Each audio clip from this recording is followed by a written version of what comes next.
Okay, so I am really excited to share this one with you guys. Today's guest is a femininity coach and clinical hypnotherapist specializing in masculine feminine dynamics, dating, and relationships. After healing herself from an incurable disease in her early 20s, she dove into the world of natural healing and discovered the power of femininity, magnetism, and being a woman. She mixes classic and modern wisdom to help women create more love in their lives in a way that truly works for them. Welcome, Taylor Carr, to the show. Thank you so much for having me here. I'm so excited. I'm so excited. I have been counting down the days for this episode because this is something that is new to me, learning more about how to become more feminine and, masculinity traits that I may have, and how to kind of heal that and just lean more into my femininity. And so I was like, yes, I need to have a show on this. And so coming across your page and having you on, it's like amazing. And I'm so excited that you're here. And I'm really, really excited to get to it and hear all that you have to say and teach the listeners listening. Ah, wonderful. I mean, this is such a great conversation, and there's a lot of different versions of it out in the world. So it'll be really great to kind of clear this up as far as like, what is this actually, and how can we put it into our own lives to get really great results? Absolutely. Yeah. And just to help people in relationships or people wanting to get into relationships, like this is huge. Big. Yeah, So yeah. big. Yes. So, I thought your story was pretty interesting because, when I was reading about it, you said that you fell into this journey, by having an incurable disease, and it kind of, like, led you here. So, can you tell listeners, a little bit about yourself and how having an incurable disease led you to this work that you do now? Yeah, of course. It's super wild. It's a long story, but long story short, in my early 20s, I was diagnosed with an incurable pain disease in my bladder called interstitial cystitis. It's basically, it feels like a chronic UTI, like 10 out of 10 Oh pain, my but gosh. there's no bacteria to treat. So you just live like that. And the doctors are like, well, we can try to give you treatments, but they don't really work. And we could try to give you medication, but there's no healing this. And I just remember like it was so strange because I was going through these treatments and they were pumping my bladder filled with solution, and it was invasive and embarrassing, and it wasn't getting results. Nothing was working.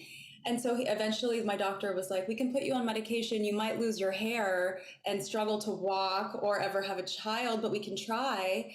And even as a 21-year-old girl, I was like, something's not right here. Just something doesn't feel right. And I was never like a holistic girl. I was like a McDonald's girl, to Yeah. be clear. I was a Yes. Taco Bell girl. Yes.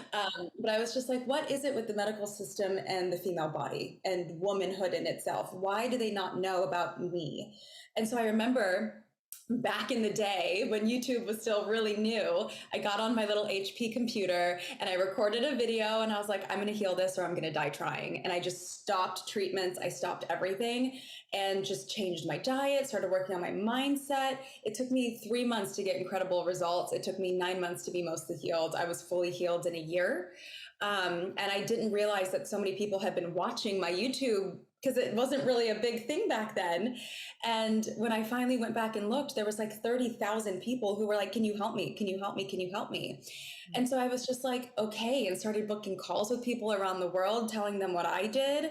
And the more I did this journey, I often joke and say I healed myself naturally by shaking my butt under the full moon naked because it's like such a woman way to heal, but it's Mhm. true. I did everything I could possibly do to connect to my body. And that looked like some crazy woo woo goddess magic mirror moon crystal water stuff. But it worked. And so I just started getting really curious. And the more stories I heard from women, the more I was understanding that women don't know much about their body. So the more I learned about my body, the more I got into but what's going on with men? And it just kind of like snowballed. I was studying, I was getting like women's healing arts certifications, clinical hypnotherapy I mean, I became obsessed with this. And then I met the guy. And then I was like, oh, I got the guy, I got the body, I got the thing, I got the business, I'm nailing it. And then one day he woke up and said, I don't see a future with you and moved out like that. Oh And that's when my. I went, okay, well, what is going on with men and women? And I'm going to dive in. And what I found was really incredible. Wow, what a story. Oh my gosh. Yeah, it's And pretty to be wild. 21 and going through that, like, I can't even imagine. I mean, I've recently gone through some stuff myself at 29. I mean, I could not imagine being 21 and hearing that from a doctor, and how incredible that you were able to just almost like reel it in and be like, "Hey, no, I'm gonna fix myself then," you know? So I love your story and I love how it led you to here. And I think, just talking to you now, I can tell that you are like fully in alignment. And it's crazy how things like that lead you to this, like to your purpose, to your passion. And I love it. What are ways that someone can recognize when they're embodying femininity versus masculinity? Like, what are those traits? Yeah, I mean, look, both of them are really important. So I think a lot of women can get hung up in thinking that their masculinity is wrong, and it's not. So the qualities and the traits of being in your masculine is going to be having a business and kind of being a badass and going after it and going and getting the promotion and working really hard. And it's really the expression of doing, Mhm. striving, forcing, going towards the goal. That's very masculine, very important. Our whole society is built on masculine energy. If women didn't have any of it, we wouldn't be able to get anything done. Men have a beautiful amount and they get all the things done. And then feminine energy is going to be more of that leaned back. It's going to be more receptive, creative, even that like, I call it chaos energy, where we kind of fly off the handle because we have so much emotion and feeling inside of us. So you can imagine that both of those polarities are very important, because you have to be able to go and strive and get the thing you want to get, but also to feel your emotions, to be expressive, to be deep within yourself. Like the feminine is this deep ocean that you'll never reach the bottom of because she's so vast. So creating those two in a relationship, they really complement each other. Mhm. So, do you see when you said this about business owners, and this was actually one of my questions too. So, me as a business owner, when I was really in the stages of like building my business, really striving for success and like being a go getter, I found it was so easy to lean super into masculinity for myself. And I think it ended up making me more masculine than feminine in the end. And so what do you tell, if clients come to you in your practice and they're like having this issue, is there something that you tell clients who are business owners, women, how to become more feminine? Oh my gosh, there's so many things. And again, like it's important. And I think that when we're in the building phase of a business, we want to be on our masculine. If we were just feminine and whimsical and Mhm. creative, which I that's how I tried to start my business, and I failed because I was just in goddess dresses, like it's coming to me, it's coming to me. Yeah. So like leaning into the masculine is very important. But then there is a time where you get to look at what you've created and then get curious, is it possible that I've built the foundation strong enough to where if I lean back and receive more, receive clients, receive the money, receive whatever it is that you're calling in, is the foundation strong enough? Do I trust myself enough to say I've done enough? Now I get to be the woman who receives. That's such a big one, and it takes a lot of nervous system healing to get there, because again, like our society is built on masculine energy. We don't have that much evidence that we can be a woman who just receives and gets to have it all. We're Mhm. starting to see more now, and it definitely works, I will tell you. But every structure in society was built for men to succeed, and so we have to kind of play that game to get there too. Okay. Okay. Wow. So I know I've heard this a lot. I'm sure a lot of people have the phrase don't chase, I attract. Uh-huh. So, to me when I hear that I think that's a feminine, you're embodying femininity when you were in that energy. So, men, is that something that they can kind of live by too, or is that, or should they live in a different energy because that's more feminine? Anybody can live by that if that's what they choose. Okay. A man who is going to be leaning into his masculine energy more comfortably just wouldn't want to, because Okay. they actually like to build. They like to go and work hard for things. And this is in every element of their life, including with women. They Mhm. really do. They talk a lot about wanting to have ease in their relationships, but the truth is when they've worked for a woman, when they worked for their career, when they've worked for the raise, they feel amazing about receiving it from that place. Mhm. And so when we hear feminine or masculine, we think, okay, feminine, woman, man, masculine. Is so do you is it that like men and women embody both?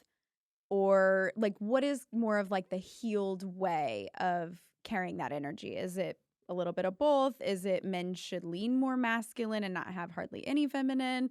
Or and feminine or women lean more feminine, not have hardly any masculine? Or what's the healed way of living with that? It's such a good question. Everybody is so different and unique. And that's why social media can get a little bit dangerous with some of these topics because everything's a blanket statement in a quick post, you know? And so the idea that we see on social media is I want a masculine man because he's a man and he should be. Yeah. Everybody is unique with what is right for them. I find that most men or many men are going to lean more masculine because their bodies are also built this way to live in this way. We all have both. Both are very important inside of us. Again, if you didn't have masculine energy, you wouldn't have this podcast right now. Mhm. If I didn't have masculine energy, I wouldn't be able to sit in my feminine and receive clients and do the thing that I do. Like if my man didn't have feminine energy inside of him and he's very masculine, I wouldn't be attracted to him because he wouldn't be in touch with his feelings, his heart, or his emotions. So everybody's different. What you want in a partner is different. What you want in yourself is different. But it's such a wonderful journey and an important journey to ground into yourself and think, learn who am I and what do I desire and who do I want to be. If you're a single person doing it, you have to embody both. You have to be both for yourself. And I often tell women, heal the masculine inside of you so that you attract a healthy masculine partner outside of you. Oh, okay.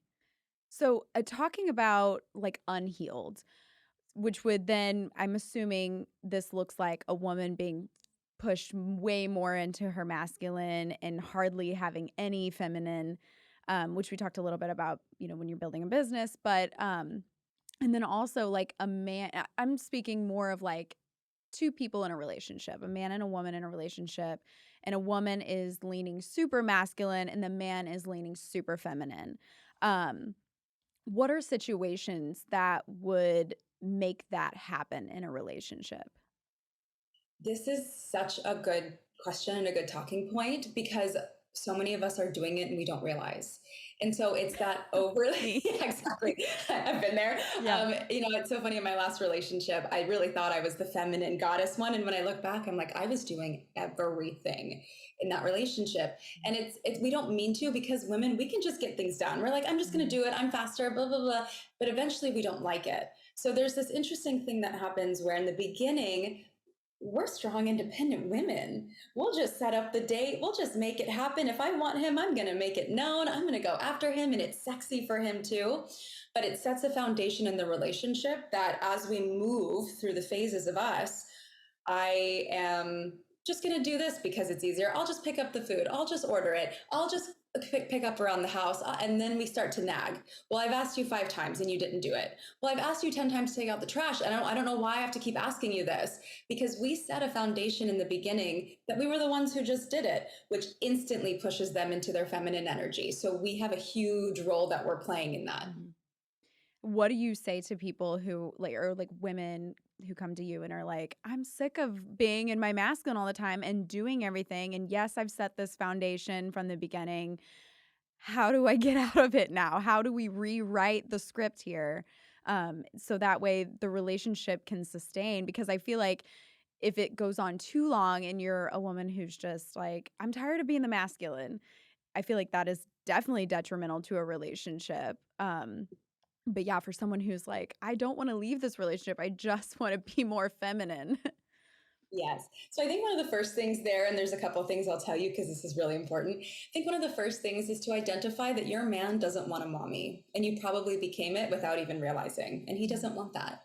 I remember my grandmother always told me growing up, no one wants to F their mother, so Mhm. don't be his mother. And as a 16-year-old girl, I was like, I don't know what that means. But as a woman who's had relationships, I absolutely do. And I'm sure you do too. Of Mhm. suddenly I'm doing everything and being his mommy. And of course, he's going to receive it. But he doesn't want to feel like a little boy in this. And so that awareness alone means that you get to start speaking to your man, to the man inside of him. not the little boy inside of him. So there's communication that happens around, I would love to feel pursued by you again. Can we date each other again and start over? And I want to really let you be the man and lead. And I want to take my hands off the steering wheel. Is this something that you would like to do with me? And you begin the dialogue kindly, always kindly, because it's easy to fly off and be like, you never do this. And I always do this. But when we just kind of come to center and remember we want to be his lover, not his mother, then we get to speak and embody something different. Then you begin to practice leaning back and doing less. And it's weird at first and it's uncomfortable. And both of you are navigating new waters, but keep it playful if you can, and you'll get results. Oh, yeah. Yeah, I love that.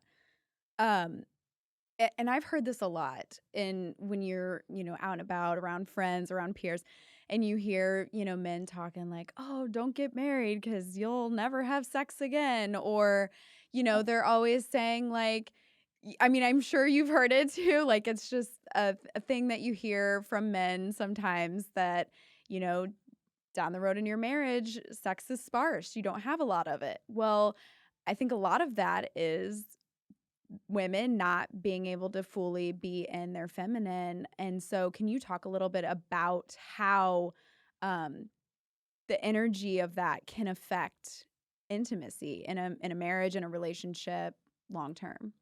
Massively, especially if there's children involved, which I'm sure you Hmm. understand. Yes. You know, when children come along, sex is not the priority and it can't be. And it's difficult for the men because they're not like, of course, they're connected to the children and they're there and they're excited, but they don't really know what to do with these little things in the beginning. And your body just opened up and did this crazy, wild thing. And so you're just on different pages. And there has to be some sort of agreement, especially when they're really little. The sex might go away for a bit. How do we keep desire alive in the relationship while we're learning how to be parents, or we're becoming parents again? But down the line, as the little ones start to get a little bigger and there's more autonomy between you two, again, like dating again, staying lovers again, there's two really important things here. One, again, like don't make your woman your mother. Routine is the enemy and the killer of desire. So if you're just in routine all day, every day, you have to throw a wrench in that routine to spark some desire, maybe a little danger, something different. But also women and our sexuality it's a huge topic because I always say when a woman turns off, it's really hard to turn her back on. But when we are back on, we're naturally insatiable. We really are. Like we're curious and we have this like all of this sensation in our body. So if you're in a sexless relationship or long-term marriage right now, get more curious about your own sexuality as a woman and your own pleasure without him. And as you begin to open up and unfold to this again, you can start to bring him in, but he really does have to embody the man in the relationship, not the little boy, because that kills desire. Hmm. And when you say bring him in, like, are you talking like date nights? Like, because all these are forms of intimacy, but what would you suggest for like, slowly getting to that point for someone? So many things. I mean, you could be like, he could be at work and you could be home having like a session with yourself, getting into your body. And maybe you want to send him a beautiful photo in the mirror and say, I can't wait for you to get home. I'm really missing you right now. And it's sexy. I would say like keep it tasteful or whatever you like, but don't jar him with something overtly sexual. It's like, Right. she doesn't do this. What's going on? Yeah. But something tasteful. It's like, I'm really thinking of you and I'm with myself right now and I can't wait to see you later. And then now we have something kind of cooking, or, he comes home and you're wearing something more beautiful. And it's bringing him into whatever sexual expression you're feeling as a woman with yourself, and then Mhm. allowing him to be witness to it. Right. So it sounds like little things that start to shift the energy is Yes. what it is. Okay. Absolutely. And of course, he's a man. He's going to be like, I am leaving work early. I'm on my way. Who are you? Yeah. While you're happening, I'm coming. Right. Yes. So I want to throw a few terms and at you and just have you kind of like touch on each of them and explain them just so that someone listening can identify, the different energies of someone who is toxic masculine. I've also heard the term, and I've actually seen this on your social media too, alpha bros. Oh, So, explain a little bit about alpha bros and what a divine or healed masculine looks like. oh, I gotta like seatbelt in for Right. this one. Really passionate about this topic because the alpha bros, the toxic masculinity, we see a lot of the dudes with mics talking about all the ways that you shouldn't be with a woman, and it gets really strange and over sexualized. And I've been sitting in this really thinking, what are these alpha guys who are like, I'm the alpha and I don't feel anything, but I protect and I provide, but I can't be monogamous because I'm a man and that's the primal nature of men. And they're saying these things, and they're saying women are liars, women are naturally cheaters, you can't trust her, she's like a little kid. They say these things, and I've been really sitting with this because when I first realized that this was a thing, it actually kind of traumatized me, and I shut down when I first realized. I was like, I didn't know that so many unsafe men were teaching other men how to be unsafe. This is Mm, crazy. And so I've been sitting with it, and I'm like, these men are so wounded and so deeply unhealed or toxic masculinity that they're stuck in. It's so funny because they say that they're shifting away from the patriarchy, but they're actually leaning harder into it. They're leaning harder into the idea that a man just brings home the money and shouldn't have to connect and can just kind of do whatever he wants to do. But the woman should be virginal, monogamous, have a body count of under 3. So all these things that they're saying is coming from such a deeply wounded place. And what happens is when men get their hearts broken, and they're feeling really wobbly around it and they don't know how to take personal responsibility for their role in the relationship, they go and they Google how to figure out that the woman was wrong and they were right, because we all want to fulfill that we were right. We want to feel right. mhm, And they find these guys, and these guys bring in these heartbroken guys as if women have never had heartbroken either. Like, we've all had our heart broken in this world. We've all had difficult experiences. And then I realized that what these guys are really fighting for is to feel needed in a world where women are now saying, we don't really need you anymore. And men have always been needed, but they have also created problems to be needed. And in matriarchal societies, women run societies, they don't have to create problems to feel needed. They just are. Like, we're needed no matter what. And so for men to feel needed by society, they're causing more problems in this particular community. And what would help guys who are feeling this way heal is to know that they don't have to be needed to be desired. Maybe women can do it by themselves and still desire the man to come in and help anyway. And it's more healed and less of us being absolutely incapable as women of having our own bank accounts, having our own roof over our head that we pay for, whatever, our own car, even the right to vote. This is still relatively new for us. And so we've pendulum swung a little bit in the I don't need you energy, but really healthy masculine men go, you don't need me, but you want me. And I want to be here to take care of you because I know you've got you. And I just want to be part of that. So toxic masculinity is the guy who's really fighting for the right to be needed and trying to break women down to feel needed. But ooh, this is so good. This is yeah, so that's the really healed version of the conversation. If I were to mhm, be a little bit more blunt about it, it's the jerks online who hate women mhm. and think that men are better than women and stronger, and they don't have to connect to their feelings or emotions, and they should just be able to be like that, which there no one who lives like that will ever be happy. Mhm. And so what on the contrast of that, what does a more divine healed masculine look like? What is some things that you touched a little bit on it by saying like you don't need me, but you want me and I want to be here. So what's a little bit more into that of like how a healed masculine will portray himself? Even thinking about it makes my heart do this flutter thing as we're ready to talk about it, because it's such beautiful energy. When you see a man in his healed masculine energy, it could bring tears to my eyes because men are so valuable. Men can be so incredible. And so a healed masculine man is a man who is in touch with his heart and his emotions and his feelings. He's able to be soft even though he knows he can be violent and strong and all of these things. He's aware of it in his body. He's confident. He holds himself as such, but he knows how to be tender. He knows how to soften. He can hold emotionally intellectual conversations with you. He can hold your emotions. He can hold the chaos of your femininity whenever your emotions are everywhere in this safe container of, I've got you, you're safe here. And he's unwavering. He's unmoving. He's deeply loving. He sets boundaries and he respects himself, no doubt, but he can meet you in this loving space. And there are men out there like that. And the more I'm seeing it, the more beautiful the relationships around them are. Like the relationships with their mother, their friends feel really loved and adored and seen and taken care of. They've just somehow they've always got it. They've always got whatever it is. I've got it. I've got it. I've got it without resentment. Mhm. And women, and correct me if I'm wrong, but a huge thing for women to feel content in a relationship is security. And I'm sure a lot of obviously all of that comes from a man making them feel secure when they're in that relationship. Yeah, safety and security is really important for women.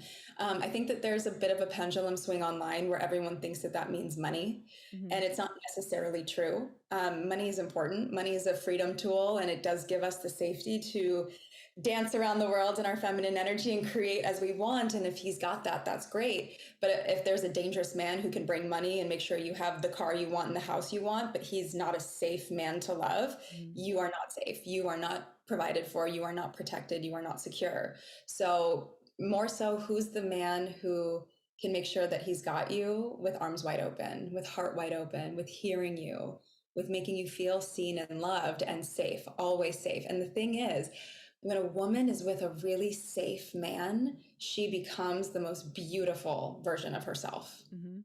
Yes. Louder for the people in the back. I love Yeah. that. Loop Um, that back, DJ. yes. Yeah, I love that because it's so true when you hear and maybe a lot of men hear this too when they hear the word I want security. It automatically takes you to financial security. It's like I don't need a big mansion and a Maserati and all these things. I mean, maybe some people desire that, but you don't necessarily need that in order to feel safe, secure, and be able to true like express your genuine self in a relationship. So And I the love that you best part explained it. about that is when a woman is in that soft, beautiful, stunning, inspirational feminine energy Mhm. because he's made her feel safe. I bet you that mansion in Maserati is even closer than it was before because Yeah. of who she is in the relationship, which makes him want to go bigger, makes him want to provide harder because she's so in love and he's so sturdy. And that's what creates that dynamic. So we're trying to force it in this weird, like, well, he better already have money and I better, but I'm so feminine because I'm pretty. That's not what it is. Like the divine masculine and the divine feminine, when they meet Mhm. in their divinity, that's where creation happens. Yes, yeah, it's a team. You can only your quarterback is only going to look as good as the wide receiver is helping him to look. It's just it's yeah, wow. So, I want to talk a little bit about women and how to become a high value woman, a woman that's worth investing in. I think you made a TikTok on this and I loved it. So I wanted to bring it on here because you talk about like, okay, it's one thing for you to be like, I want a high value man. I want this kind of man. I want this. But you yourself also need to be a high value woman who is worth investing in. So can you talk a little bit about that? I have chills in my body just hearing you read it back. It's so good. It's such a good It topic, is. like a lot of women will walk around like I'm a high value woman. I'm a high value woman. But just to be clear, a high value woman is a woman who deeply values and respects herself. This Mhm. isn't about him. It just never is. And it's interesting because when I hear men call themselves high value men, that's a very different energy. Those men tend to lean into that alpha space, into that more narcissistic space. When women say it, it's almost like a reclamation of just trying to feel good about ourselves again. It's just very different energy. We're very different. But it's true that we walk around saying, I deserve it, all these things, but we're not really looking at ourselves and saying, well, who am I being to receive that? Who Mhm. am I being to deserve that? And it's not to say that no one deserves it, but if we're going around and treating men poorly because they're not perfect and they should have had all these things and they should have brought a designer bag to the second date or else whatever that behavior is, I see it a lot because I live in Orange County and I've heard a lot of guys tell me about Mhm. this stuff. Yeah, Yeah. but that's not high value behavior. High value behavior is a woman who deeply values and respects herself and moves about the world in that way. I have this saying that I say, move about the world like a woman who's already loved. So who would you be if you already felt that way? Like you would be kind to people, you would be playful, you would be safe and soft and enjoying and not attaching. Like let's say it's a first date and you want to embody high value on a first date. I'm not showing up to this first date going, maybe he's the one. I'm not showing up to this first date going, well, he better earn me or else, because those are very extreme. I'm showing up and going, I wonder if this is going to be a great person. I can't wait to have a great time and see what happens. Mhm. And I stay in that energy and I do it for myself, not for him. It's because I want to have a good time. I want to feel like this. I want to be in love with the woman that I see in the mirror at the end of the day. So it's just this really wonderful experience of, I'm so proud of me. I've become the dream girl for me. It's not about them, but whoever it is that comes along that journey with me, we're both really lucky. Yeah. Yeah, I love that, and especially because, I mean, I don't have a lot of single friends, but I see a lot of it on social media, on TikTok of, like, "Don't date, the dating world is horrible," but then they're also making other videos that are like, "Well, if this is a red flag, and this is an ick, and this is this," and I'm just like, well, I mean, when you're bringing this energy to the date, it's like, geez, no wonder it's not going great for you. So Yeah. that's huge. If it feels like someone peed in the dating pool, it's because we all did. And Yeah. now we get to clean up the pee and fix our own behavior. The only way we can do it. We can't just show up and go, ew, that's an ick. Ew, that's a red flag. But like also somehow we want to be loved and adored for everything we are while judging Mhm. other people. That doesn't make sense. And so we get to clean this up. Yes. So moving on then onto that. So if you are someone who, you can listen to this and say, okay, I have some things that I need to heal because that sounds like me. What are ways that you can really heal and tap into your feminine energy and become a high value woman? Self love and respect comes first always. Like my clients in the beginning, specifically the first month, I'm like, stop dating, get off the apps. Like, we're just going to pour inward right now and take a look at some of your own stuff. We look at your relationship with your parents. We look at your relationship with your exes and the history there.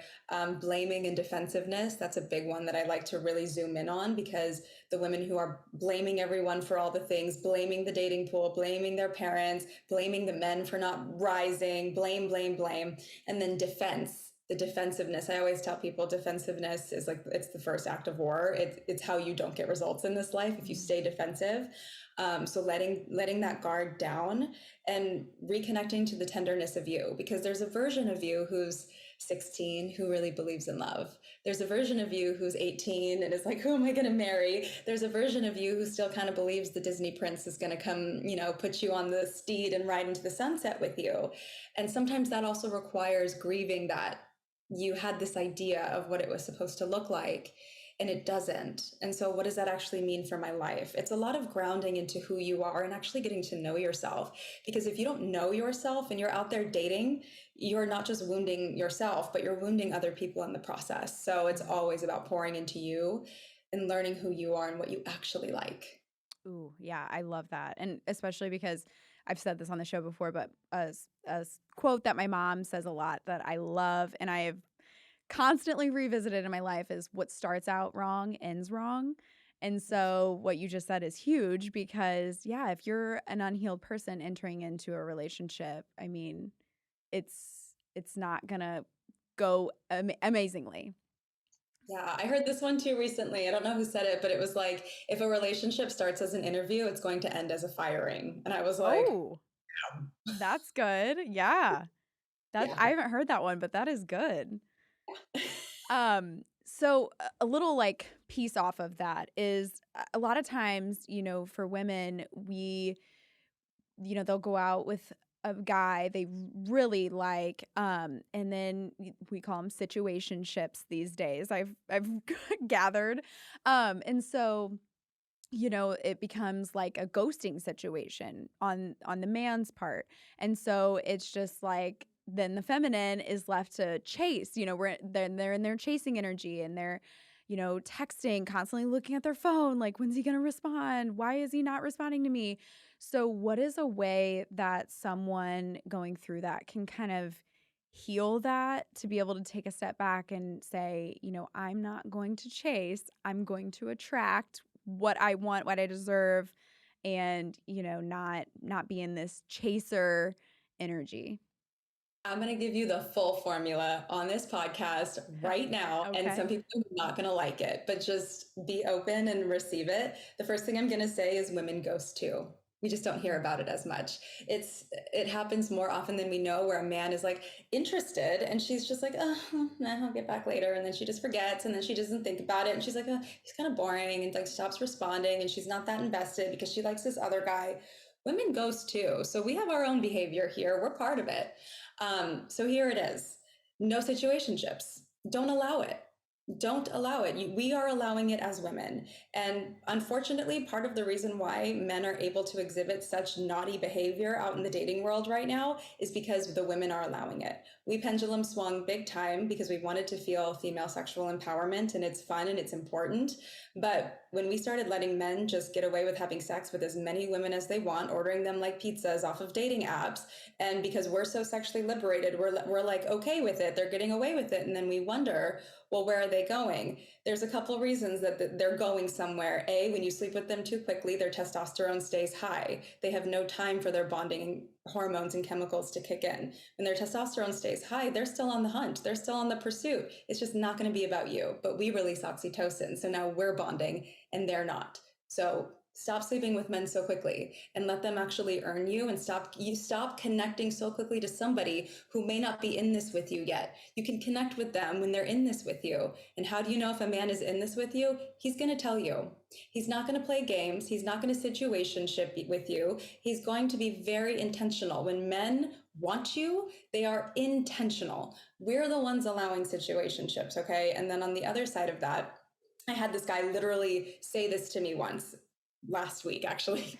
He said, why would men commit to bitches right now when we can just get sex for free and it's always going to be there? There's no reason to commit anymore. He said it. And I'm like, there it is. Thank you for that. I'm going to go ahead and screenshot this and show everyone that I'm not saying this to be mean or judgy. I'm all about sexual empowerment. We can talk about sex and orgasms all day long. Like that maybe is a different podcast.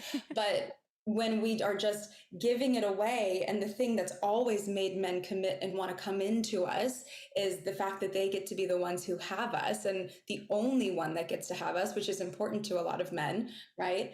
Now we're setting up the good behavior again of, I'm worthy of investing in. You can invest in me or not. And I'm here to have a lovely time. We've been on a few dates. I'm not going to sleep with you until I'm sure that we're in this together. The situationship won't happen anymore. No one's going to be ghosting. If they ghost, it's because they wanted to sleep with you quickly and you didn't give it to them. So fine, go. Ooh, yeah. Wow. Like why buy the cow when you can get the milk for free? That And you're getting saying? milk from all the different farmers. Mhm. Like you have every flavor of milk you could possibly want. Why would I Yeah. just choose one? Yeah. Yeah, so we need to change the game. That's yeah. Two. We get to change the game. Yes. Wow, I love that. The women have the power in this. We just don't know it. Mhm. That's so good. I'm like super excited about everything you just said because wow. Um I also so with that, I want to move on to a little bit of the future of dating and relationships. And I know this is something that you wanted to touch on too. So, can you explain that a little bit? Like what you are seeing in your practice and where you think it's going? Yeah, and this will actually be the first time that I talk about it forward facing before I start to really drop some stuff around it, course wise. Um, it's pretty wild, I have to tell you, because I also look at the astrology of things as I'm moving through this. I'm not an astrologer, but I do have an astrologer in my back pocket because they say millionaires don't have astrologers, but billionaires do. So we got an Ooh. astrologer. I I am um, astrology all day. Like I love it. Amazing. So right now in 2024, we have the North Node in Aries. And this, to me, in my perspective, is a huge awakening of the divine masculine. Aries is all about war, right? It's all that fighting energy, very masculine energy. And I see it. I see the men are either being really called to rise and start to heal this and figure this out, or they're kicking and screaming and throwing tantrums like, I don't want to come, because they have a lot more ego than we do. They're way more ego driven, and it's a very delicate ego. So there's like this massive awakening of men right now. Women have been doing this for 50 years. We started our kind of coming to quite some time ago. Mhm. Um, And so right now is kind of not necessarily the best time to date. Funny enough, 2024 is a little funky for dating because the men are going to be doing the work or kicking and screaming and possibly get left behind. So that's the spiritual side of it. But I think it was maybe like 6, 8, 9 months ago, I straight up said it. I was like, you guys, dating apps are on their way out. And people were like, there's no way. And I was like, yes, there's a way. Next year, everyone's going to want to get back outside. Like we've been outside, but we're not really as like community driven and focused as we used to be, and we're seeing the results of that. We're also seeing the results of web 2, social media, dating apps, the impact that it has on our health, our mental health, our inability to connect with people, our inability to connect even with one person romantically if one person is what you choose and monogamy is your thing. And so it's this interesting thing where we're gonna start to see singles pop-up events, singles group nights, singles trivia. We're gonna start to see community focused, moving away from dating apps, in-person sort of conversation. I heard somebody say it recently. They were like, these men, like the really good men, have gotten off the dating apps and they're just wandering around like Pokemon out there, girl. You gotta go catch them. You gotta Yeah. catch them all. And I heard that. I was like, it's so true. And they're now afraid to approach because women don't need them, right? So women get to learn how to open their energy more and drop the handkerchief and show them that it's okay to approach. And so we get to show up differently. And it is a little bit of the feminine leading, but I don't like to think about it that way. It's more of the feminine giving permission for the men to come back to us and holding really, really solid in our boundaries of, but not like it's been. Either you come in the way that it's going, and we're going to be best friends again. We're going to be having fun and be lovers and be all these things. It's not transactional anymore. It's going to be way more best friend partnership focused. And the men are going to be able to evolve and rise in that divine feminine energy. This is what I see going forward. Ooh, that is good. That's good Yeah. stuff. I'm happy to hear it. Like I said, I don't have a ton of single friends, but I do see it through social media what other singles are saying about the current dating life and everything. And yeah, it seems like this would be really great to be more social and more out there, like you said, and not on social media, not on the dating apps. Like get out there and be more present with someone. So, Or yeah. people are going to be falling in love with their best friends too. Oh, It's going to happen. wow. Wild, Okay. right? It's Yeah. something that always jokes about, like, oh, he's in the friend zone. But because everyone's tired of going on dates with strangers who don't know them and who don't care about them, they're going to start to look for familiarity, comfort, and care. And they likely already have it in front of them. Ooh. Okay, that's interesting. Yeah. Wow. So I wanna ask, like, a little bonus question here, and it's for, single men and women. If the answer is different for each, where would you suggest for someone who is single, who is in a healed energy and is like, "Okay, I'm ready to put myself out there. I don't wanna do dating apps. I don't wanna DM someone on social media." Where is somewhere where you would suggest, like, going and meeting someone who is single? Lots of places. There's single people everywhere. It's about your energy being open. Like, yes, you can meet somebody at a nice, beautiful bar, but kind of, I feel like we're even moving away from that, especially like, depending on your age range, of course, that does matter. But I'm a huge proponent of just telling people, let's start meeting at nice cafes and coffee shops. Like, Ooh. beautiful single women love to go sit at coffee shops and read their books and do their work and da da da. And like we're just sitting there open. So if we can stay more open with our energy, make the eye contact, do the thing, that's a great place. I'm also a huge proponent of park benches. I know this is crazy, but there's a story that all the park benches in Paris were built for courtship when you had to go have an audience with her parents to be able to be around her. So if they wanted to be in private but still in public to be respectful, they would meet on park benches. And so I'm just wondering, like, can we bring park benches back? Can we start to have this like more innocent courtship about us? So that's when dog parks, if you have a dog, go to a dog park and just like talk to people. Stop. I think I hate the word stop, but like we're going to use it. Stop being so closed off and internal. That's the big thing is if your energy is open and you're up and you're looking at people and you're smiling and cute dog, what's his name? And what are you reading? And we're those people, we're going to magnetize it. Mhm. Yeah, that is putting yourself out there. Yeah. Yeah. Wow. Yeah. Well, that's great. I hope we have some singles that can use that advice because I think that was great advice.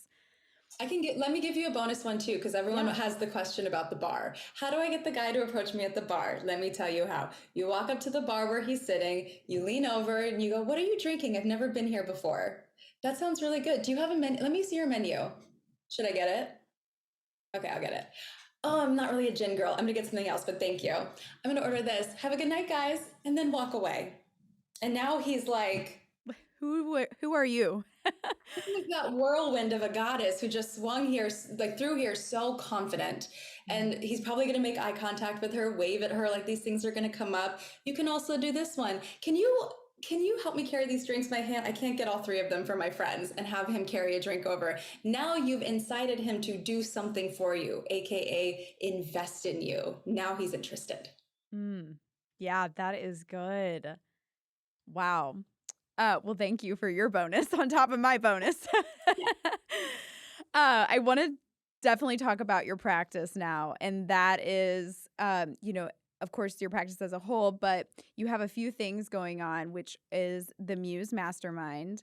You also have another one called the Activated Woman, and you are getting ready to host a workshop coming up. So, if you can touch on all three of those for someone listening and who is like, I would love to work with you, Taylor.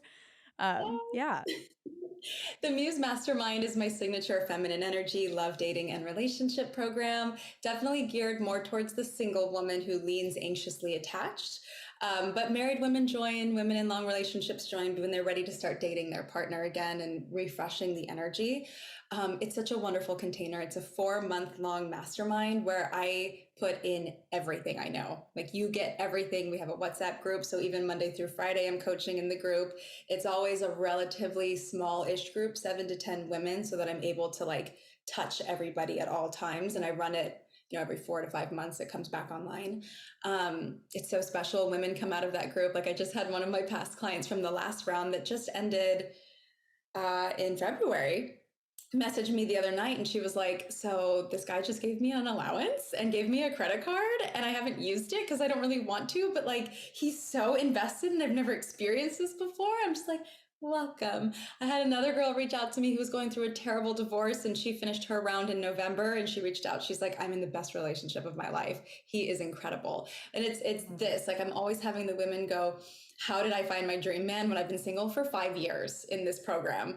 And or how am I being treated well by so many different guys and I don't even want to be dating, but men are just treating me well. I had one of my girls who was like, "I don't want to date, but why are my male coworkers tripping over themselves to come open doors for me when I'm walking out of the room?" I'm like, it's the energy. So that is it, you become the muse, right? Yeah. And then the activated woman experience is my private container. I tend to work with more avoidant women in the private container.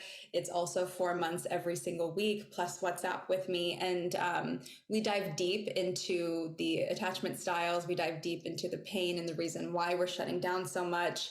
Anxiously attached women come into if their anxiety is really, really bad and they're like, "I'm obsessed with men and I can't, and I like, why is no one choosing me?" And like really frantic energy. It's a great place to go really like a lot deeper and more private into the healing with me. And it's such a beautiful experience. Like we become besties in those 4 months and I've got you. And women who have literally never had a relationship are suddenly like, "I get it. Like I really, really get it." And we're healing our relationships with men. A lot of women who hate men come through that and we heal that.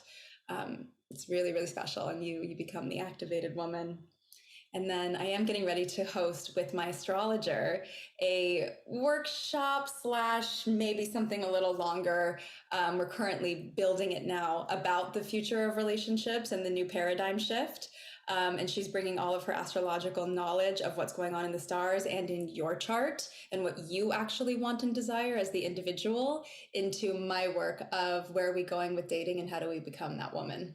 Ooh, I that one's gonna be real good. I mean, all three of them, I'm, like, sitting over here smiling about, but the last one, the workshop is wow, that one's gonna be huge.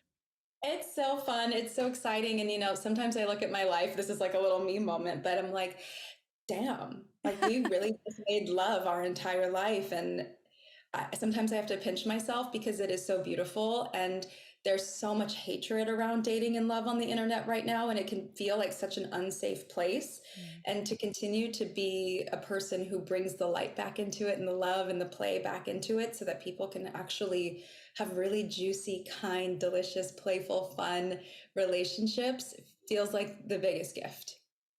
Yes. And so have you launched the workshop yet, or you will be in the next coming weeks? This week. She Okay. and I are doing our meeting tomorrow to get everything finalized and put in place, and then all the information will be leaked. So if anyone is not following me, definitely come follow me so that you can be one of the first to see and get inside. Yes. Can you tell everyone listening where they can follow you at on Instagram, TikTok, and then also give your website too? Yes, both Instagram and TikTok. I am Taylor Carr, and then my website is upgradewithtaylor.com. Awesome. And Carr is spelled Carr. There's two Yes, R's. So Carr. I am yes. Taylor Carr. Yes. Perfect. Well, thank you so much for coming on today. And I am like, I feel like I've been smiling the whole time, like my mouth hurts because I've been loving everything that you've had to share. And like I said, I have been looking forward to this episode. So I can't wait for it to finally come out and for everyone to hear it.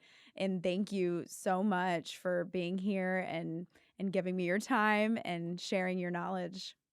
My absolute pleasure. And I'm going to give you guys just one more thing to sign off with because not enough people say this, and it's about time. Woman, you get to create success and love in your life like a woman. You don't have to do it like a man anymore. Ooh, oh my I keep saying, I love this, I love this, I love this. That was great. Wow. Well, thank you. Thank you so much, Taylor. My pleasure. Thank you. As always, I appreciate you all so much for listening. My goal is for these episodes to at least help one person in some aspect of their life. So if you like what you hear, don't forget to follow, like, subscribe to the show, as well as follow us on social media at Inside Voice Pod. Thanks.